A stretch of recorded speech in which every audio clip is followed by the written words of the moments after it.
What is the craziest thing you have seen a teacher do? At my middle school we had a vice principal who fancied herself a dictator. Any tiny bit of power she got was an issue. But I was a middle schooler at the time and a good kid not often in trouble, so I didn't cross her path until 8th grade. Her friend was a bus driver named Pat. For 6th and 7th grade years we had an awesome bus driver.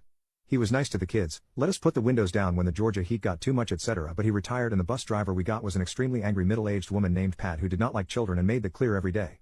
The windows stay up or we go back to the school. She would yell as she had the only fan blowing in her face on a 100-plus-degree school bus. Ostensibly this was to keep us from throwing things out of the bus, but that was never an issue before or after. The real reason was that before the bus driver could leave the bus at the end of the day all the windows had to be back up and locked. So this saved her effort. My bus stop was the first she drove by but the last to pick up and had been that way for years.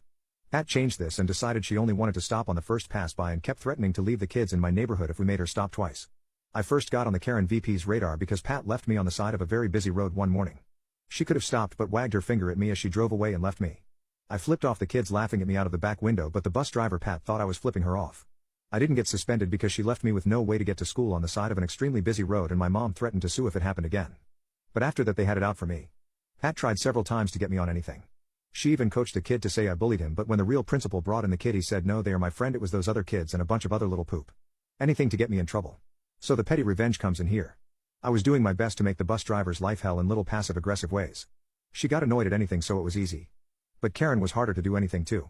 After fighting with the bus driver and the assistant principal for most of the year, revenge came in the form of a police fundraiser. They were advertising it on the local TV news and local radio stations.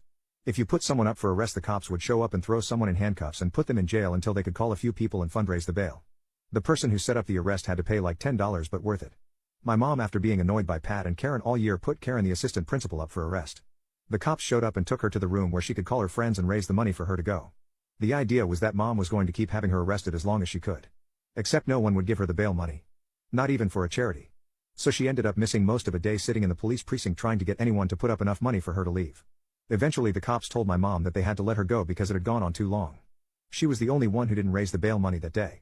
Letting her know exactly how much she meant to everyone at the school felt great. I had a friend who heard her complaining about it later that day. She had called the principal who did donate some, but the other teachers gave nothing and none of her friends would help out. She apparently thought one of the teachers put her up for it. It's so minor and so petty it almost doesn't count. But when I left that school at the end of the year, mom went up and asked her how was jail. Before we walked away for the last time. First time I ever heard a ray sound from a human.